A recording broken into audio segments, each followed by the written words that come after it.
আম্মু, প্রতিদিন সকালে তুমি আমার রুমের ফ্যান অফ করে রাখো কেন? সকালে বেশ ঠান্ডা পড়ে, এ সময় ফ্যান চালানো ঠিক না। ওহ আম্মু, গরমে আমার পায়ের ঘাম মাথায় চলে আসে আর তুমি ফ্যান অফ করো। এটা পায়ের ঘাম মাথায় হবে না, ওটা হবে মাথার ঘাম পায়ে পড়া। ওই হলো একই কথা, তুমি আমার রুমের ফ্যান বন্ধ করবে না।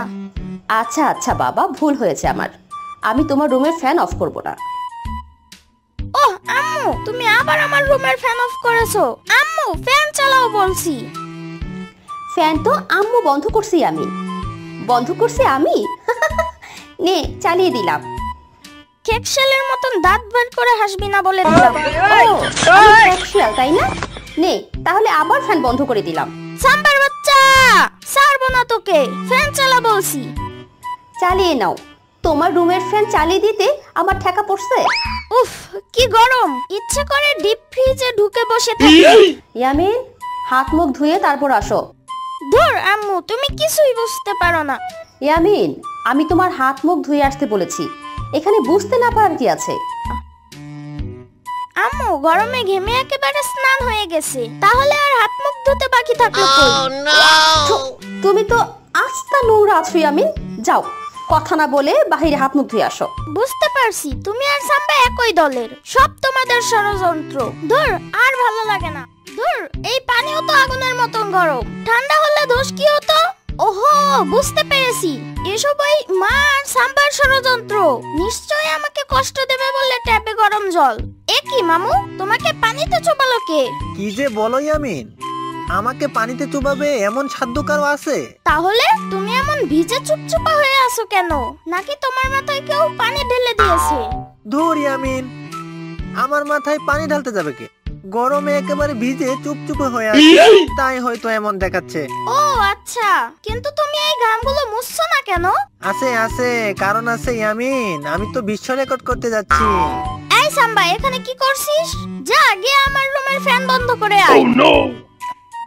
ও এখন খুব ভালো হয়ে গেছো তাই না? তাহলে সকালবেলা কেন ফ্যান বন্ধ করলে? সকালে বন্ধ করছি বলে সব সময় বন্ধ করব? আবার তুমি ঘুমাও তারপর বন্ধ করব।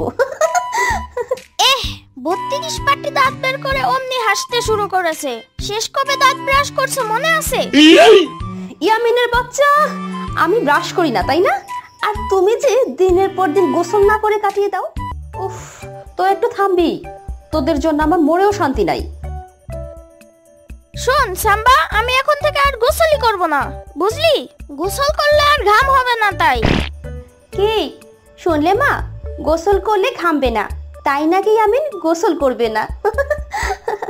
হ্যাঁ হ্যাঁ হেসে নাও, এরপর যখন আমি বিশ্ব রেকর্ড করব তখন একেবারে নাকের জলে চোখের জলে হয়ে যাবে। হ্যাঁ এখন আমি তোমাকে বলে দেই, আর তুমি অমনি আমার রেকর্ডে গিয়ে ভাগ বসাও। ওসব হচ্ছে না। আম্মু তোমার কি কাজ করতে হবে? সব কাজ আমি করব, আমার প্রচুর ঘাম ঝরাইতে হবে। ছেলে বলে কি? ব্যাপারটা হলো কি, ইয়ামিনের মাথায় এই বিশ্ব রেকর্ডের ভূতটা ঢোকালো কে? না, বিষয়টা দেখতে হচ্ছে। ওহ অনেকটা ঘাম বেলিয়ে ফেলেছি। মামু মনে হয় এতটা ঘাম বানাতে পারিনি। ভাগ্যিস সাম্বা দেখে ফেলেনি, না হলে বিশ্ব রেকর্ড না হোক ছোটখাটো একটা রেকর্ড তো করতোই। এবারে গিয়ে মামুকে এই বোতল দিলেই খেলা শেষ। এটা কি ইয়ামিন, লেবুর শরবত মনে হচ্ছে। কি করো মামু? খেও না খেও না, এটা লেবুর শরবত না মামু, এটা আমার ঘাম। দেখো আমি কত ঘাম বের করেছি, এবার আমি বিশ্ব রেকর্ড করতে পারবো তো মামু? ঘাম? আজকে তোমার ছাল ছাড়িয়ে নিব ইয়ামিন। আমাকে ঘাম খাওয়ানো? তোমার বিশ্ব রেকর্ড বার করতেছি, দাঁড়াও।